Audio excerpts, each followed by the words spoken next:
Alors, dans cette vidéo, nous allons simplifier l'expression f de x égale arcsinus de 2x sur 1 plus x carré, ce qui revient à faire une étude de fonction.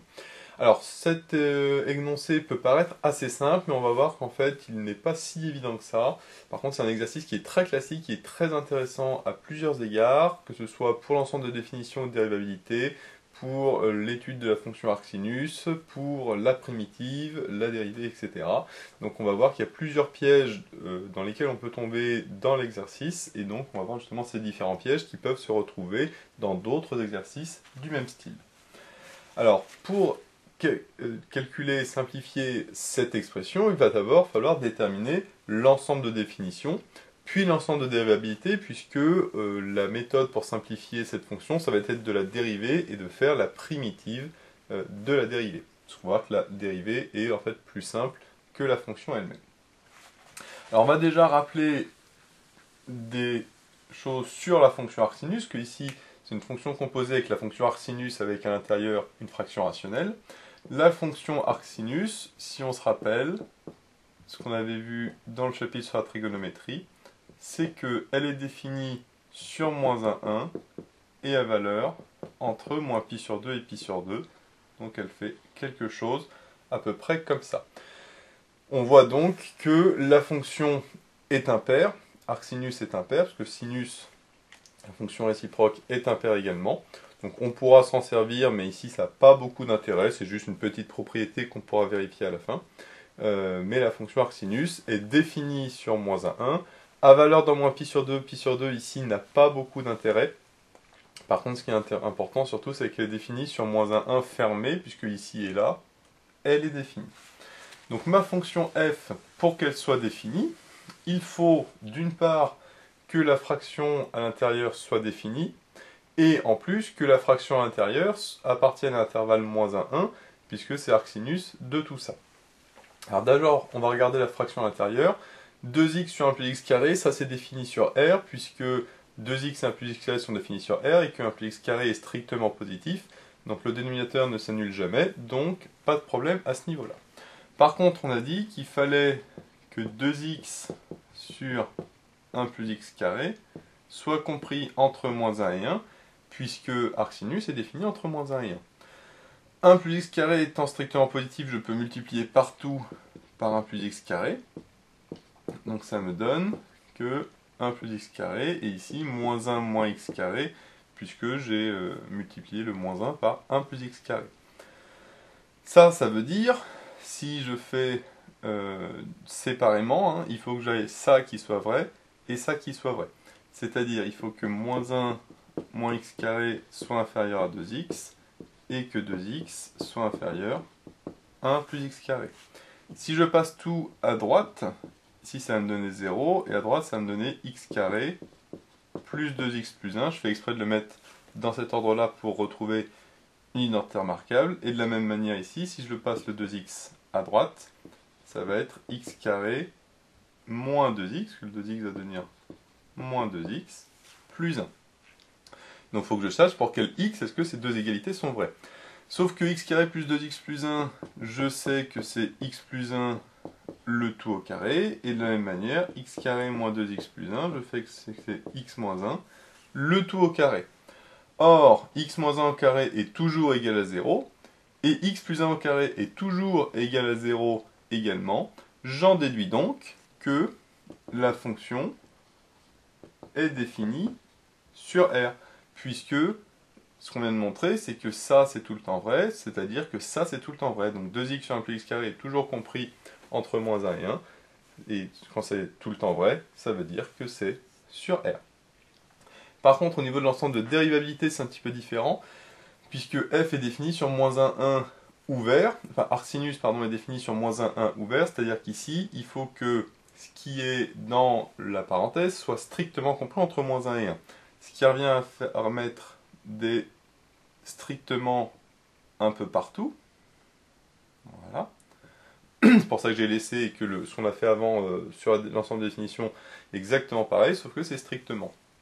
Et là par contre, cette égalité stricte n'est pas tout le temps vraie, puisque x plus 1 au carré peut être égal à 0 si le x vaut moins 1, et ici de la même manière si x égale 1, je peux avoir 0, mais comme c'est strictement, ce n'est pas bon. Et donc à ce moment-là, j'en déduis que l'ensemble de dérivabilité, c'est-à-dire l'ensemble de définition de f', c'est R privé de moins 1 et de 1. Puisque si x vaut moins 1, ici ça fait 0, donc c'est pas vérifié, et si x vaut 1, ici ça fait 0, c'est pas vérifié. Ce qu'on peut vérifier aussi ici, hein.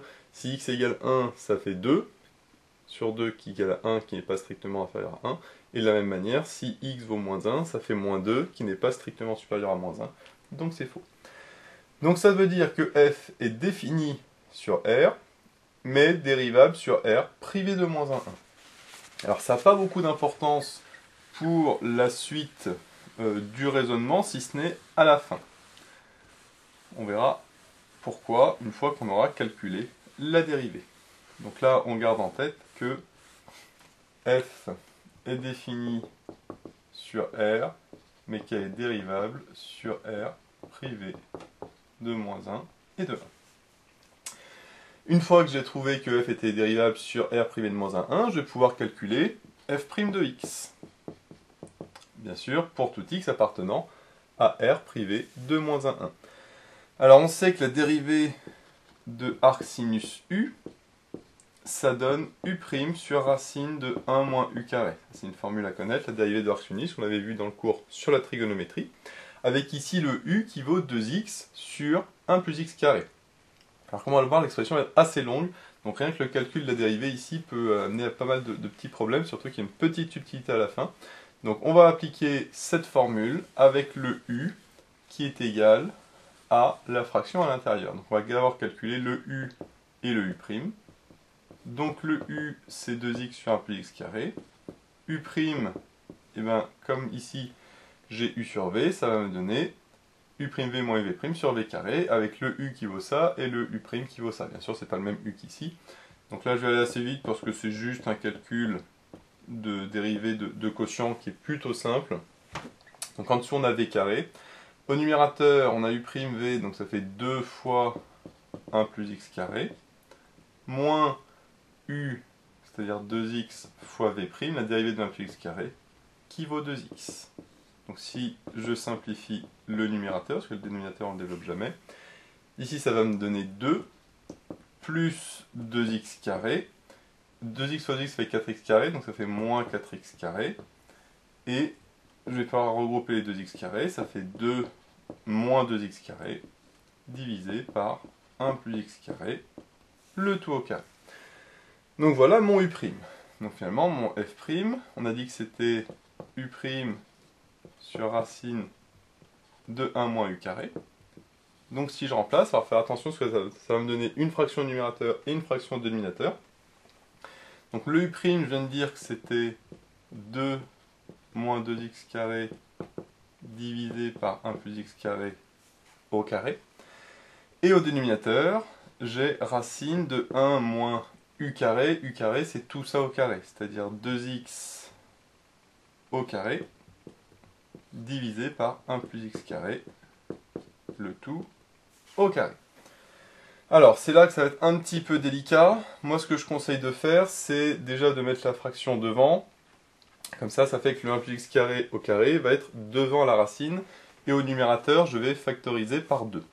Donc ça va me donner 2 facteurs de 1 moins x carré. Le 1 plus x carré au carré va se retrouver devant la racine. Et dans la racine, je vais tout regrouper au même dénominateur. Donc là, le 1, je vais le mettre sur 1 plus x carré au carré, donc ça va me faire 1 plus x carré au carré, moins 2x le tout au carré, divisé par 1 plus x carré, le tout au carré. Donc là, comme on le voit, hein, c'est pas forcément évident de simplifier cette expression parce qu'il y a des fractions de partout, il y a des racines, donc on peut facilement se tromper. Donc je vais continuer le calcul en haut, mais déjà on voit que le fait d'avoir mis la fraction du haut avec le dénominateur en bas, ça permet déjà d'avoir plus que 2 traits de fraction alors que précédemment j'en avais 3. Donc là le numérateur, je n'y touche plus jusqu'à la fin, c'est 2 fois 1 moins x carré. Au dénominateur, j'ai ici la racine de 1 plus x carré au carré. parce que la racine, hein, c'est les racines du haut et la racine du bas. Racine du dénominateur, bah, ça va faire valeur absolue de 1 plus x carré, puisque la racine est carré, ça fait 1 plus x carré. Ça, le carré s'annule, mais ça fait la valeur absolue. Et ça va se simplifier avec ce qui est ici. Mais pour l'instant, je vais du coup le développer pour bien montrer le principe. Donc là, ça va faire racine du haut et racine du bas, c'est-à-dire racine de 1 plus x carré, le tout au carré. Donc ça, c'est pour le dénominateur. Pour le numérateur, je vois que j'ai a carré moins b carré. Donc a carré moins b carré. Je vais pouvoir factoriser en disant que c'est a plus b fois a moins b, c'est-à-dire 1 plus x carré plus 2x, facteur de 1 plus x carré, moins 2x. Voilà. Et le tout divisé par ce que je viens de dire. Maintenant, on va pouvoir simplifier. Donc ça, je n'y touche pas. Ici, alors je vais simplifier tout de suite ici, ce sera plus rapide. Racine de 1 plus x carré au carré, on sait que racine de a carré, c'est égal à valeur absolue de a. Donc racine de 1 plus x carré au carré, ça fait valeur absolue de 1 plus x carré. Sauf que 1 plus x carré est positif, donc la valeur absolue de 1 plus x carré, ça fait juste 1 plus x carré. Et là, on voit que le 1 plus x carré au carré se simplifie avec le 1 plus x carré. Donc ça se simplifie et le carré se simplifie, donc il reste juste 1 plus x carré. Ce qui fait que le dénominateur, du coup je n'ai plus de fraction puisque le dénominateur ici s'est simplifié.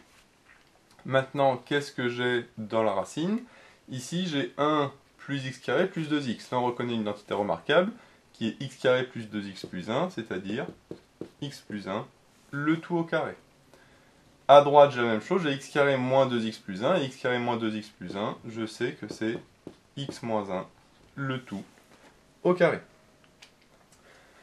Donc ça, c'est l'étape d'après. Maintenant, il va falloir que je continue de simplifier ma racine. Là, le mieux, c'est de regrouper les deux carrés, c'est-à-dire les deux carrés que j'ai ici. On va voir pourquoi. Alors, le dénominateur, tout ça, ça ne change pas. Ici, comme j'ai 1 plus x carré, enfin x plus 1 au carré fois x moins 1 au carré, je peux dire que c'est x plus 1 fois x moins 1, le tout au carré, puisque a carré fois b carré, c'est a fois b, le tout au carré. Sauf que x plus 1 fois x moins 1, bah c'est a plus b fois a moins b, ça fait a carré moins b carré, donc je vais directement le simplifier. X plus 1 fois x moins 1, je sais que ça fait a carré moins b carré, c'est-à-dire x carré moins 1 au carré, et le 1 carré, il fait 1. Et donc finalement, je trouve cette expression-là, hein, racine de x carré moins 1, le tout au carré, avec le carré dans la racine. Et là, si j'utilise la même formule que tout à l'heure, qui était que a carré égale valeur absolue de a, je peux ici remplacer racine de x moins 1 carré au carré par valeur absolue de x carré moins 1. Donc on voit que, encore une étape supplémentaire. Comme on le voit, c'est pas évident, parce qu'il y a plusieurs étapes. En plus, il y a plusieurs choix possibles à chaque fois. Ici, j'ai fait un choix, on peut faire d'autres choix et arriver au même résultat. Le principe reste toujours le même, du moment qu'à la fin, vous retrouverez la même expression que moi. Donc là, comme on a dit, racine de a carré, c'est valeur absolue de a. Ici, le petit a, c'est x carré moins 1. Donc j'ai valeur absolue de x carré moins 1. Et là, contrairement à tout à l'heure, le x carré moins 1 peut être négatif. Par exemple, si le x vaut 0,2, par exemple, 0,2 au carré moins 1, ça va être négatif. Donc, je ne peux pas enlever la valeur absolue. Tout à l'heure, quand j'avais valeur absolue de 1 plus x carré, 1 plus x carré étant positif, j'enlève la valeur absolue. X carré moins 1 peut être négatif, donc là, par contre, je n'ai pas le droit d'enlever la valeur absolue. Si jamais on pouvait l'enlever, ce serait plus simple, parce que ça se simplifierait avec le 1 moins x carré avec un moins 1, mais là, ça ne se simplifie pas. Donc, quelle que soit la méthode que vous avez utilisée, vous devez normalement arriver à cette expression-là pour f' de x. C'est-à-dire 2 fois 1 moins x carré divisé par 1 plus x carré fois valeur absolue de x carré moins 1. Et c'est là qu'on voit que f est bien dérivable sur r privé de moins 1, 1, parce que si x vaut 1 ou moins 1, le problème c'est qu'ici ça va donner 0, et on n'a pas le droit de diviser par 0, donc Ça montre bien que f est dérivable sur r privé de moins 1. En tout cas, c'est bien cohérent avec le fait que f était dérivable sur r privé de moins 1. Donc tout ça pour arriver à f', donc on voit c'est assez long. Par contre, maintenant qu'on a fait ça, ça va être assez rapide pour la suite si on fait attention au piège. Parce que maintenant qu'on a f', l'idée c'est bien sûr de faire la primitive pour trouver petit f. Le souci c'est que j'ai une expression déjà qui n'est pas forcément très simple, mais surtout j'ai une valeur absolue. Faire une primitive avec une valeur absolue, ça généralement on ne fait jamais. Le premier étape c'est d'abord d'enlever cette valeur absolue. Donc l'idée c'est de savoir ce x carré moins 1, quand est-ce qu'il est positif, quand est-ce qu'il est négatif. Alors soit on peut faire le tableau de signes, sinon on peut le voir graphiquement. Là je vais le faire graphiquement pour gagner un petit peu de temps. Je sais que x carré moins 1 c'est une parabole, donc centrée, c'est comme la parabole de x carré, sauf que comme c'est moins 1, c'est descendu de 1, donc ici on arrive à moins 1. Et je sais que ça vaut 0 en 1 et en moins 1, puisque c'est quand x égale 1 ou moins 1 que x carré moins 1 vaut 0. J'en déduis donc que j'ai trois intervalles. Le premier sur moins l'infini moins 1, où là ça va être positif. Le deuxième sur moins 1, 1, où là ça va être négatif. Et le dernier sur 1 plus l'infini, quand ça va être également positif. Et donc je suis obligé de faire trois intervalles, c'est-à-dire si x est plus petit que moins 1, si x est compris entre moins 1 et 1, et si x est plus grand que 1.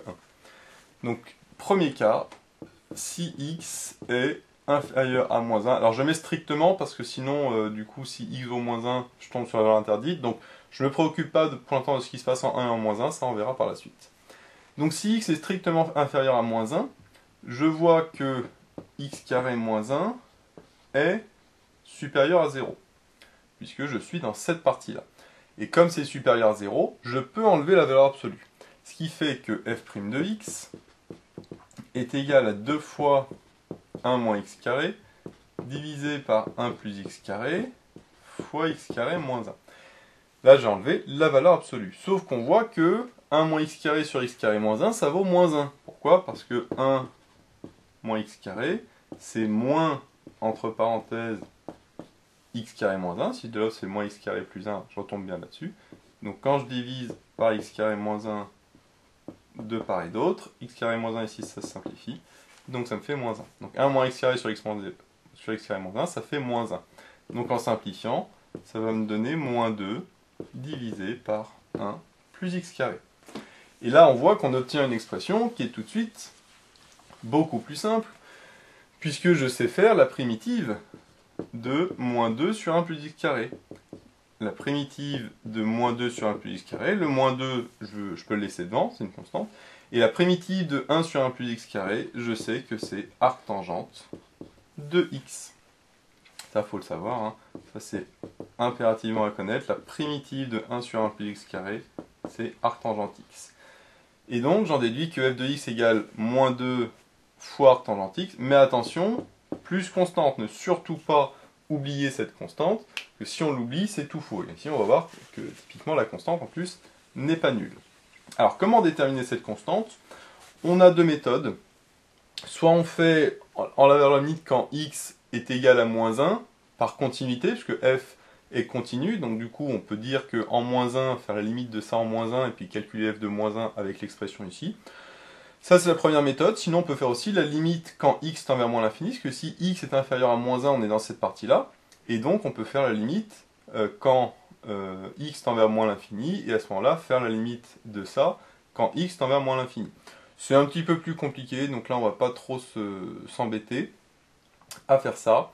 Et le mieux c'est de faire ce qui se passe en moins 1. De dire que la limite de f de x quand x tend vers moins 1, donc par valeur inférieure, c'est égal, donc là je vais remplacer le x par moins 1, moins 2 arctangente de moins 1, et on sait qu'arctangente de moins 1 c'est moins pi sur 4, donc je vais le mettre directement, moins pi sur 4, c'est plus rapide.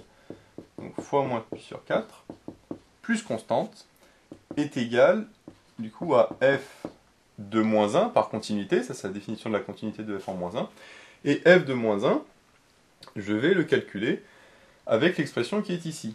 F de moins 1, c'est arcsinus de 2 fois moins 1, ça fait moins 2, moins 1 au carré, ça fait 1, 1 plus 1, ça fait 2. Donc finalement, c'est arcsinus de moins 2 sur 2, c'est-à-dire arcsinus de moins 1. Je mets directement pour gagner un petit peu de temps. Or, arcsinus de moins 1, je sais que ça vaut moins pi sur 2. Tout à l'heure, on avait vu que la courbe était comme ça. Donc arcsinus de moins 1, ça vaut moins pi sur 2. Donc ici, j'ai moins pi sur 2. Maintenant, si je calcule ici, moins 2 fois moins pi sur 4, moins ça fait plus. 2 fois pi sur 4, ça fait pi sur 2. Donc finalement, ici, j'ai pi sur 2 plus constante. Le pi sur 2, je le passe à droite. Donc le plus pi sur 2 devient moins pi sur 2. Et moins pi sur 2, moins pi sur 2, ça fait moins pi. Donc j'en déduis que la constante est égale à moins pi. Donc je le remplace ici pour gagner un peu de place. Donc la constante vaut moins pi. Et donc voilà, j'en déduis que pour x inférieur à moins 1, f de x égale moins 2 arctangente x moins pi. Donc ça, c'est ce que je vais mettre ici.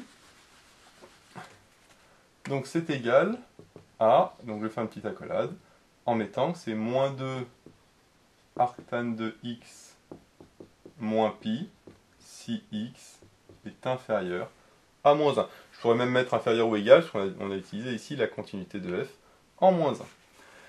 Maintenant, je vais faire exactement la même chose, mais pour x supérieur à 1. Pourquoi? Parce que pour x supérieur à 1, j'ai x carré moins 1 qui est aussi positif. Donc là, j'obtiens la même expression. Donc ici, j'obtiens évidemment la même expression. Rien ne change pour l'instant, puisque la valeur absolue, je peux l'enlever aussi. Donc maintenant, je refais la primitive, ça me donne la même chose, sauf que là, j'obtiens une autre constante que je vais appeler k, parce qu'il n'y a aucune raison que la constante pour x inférieur à moins 1 soit la même que pour x supérieur à 1, puisque ces deux intervalles sont totalement différents.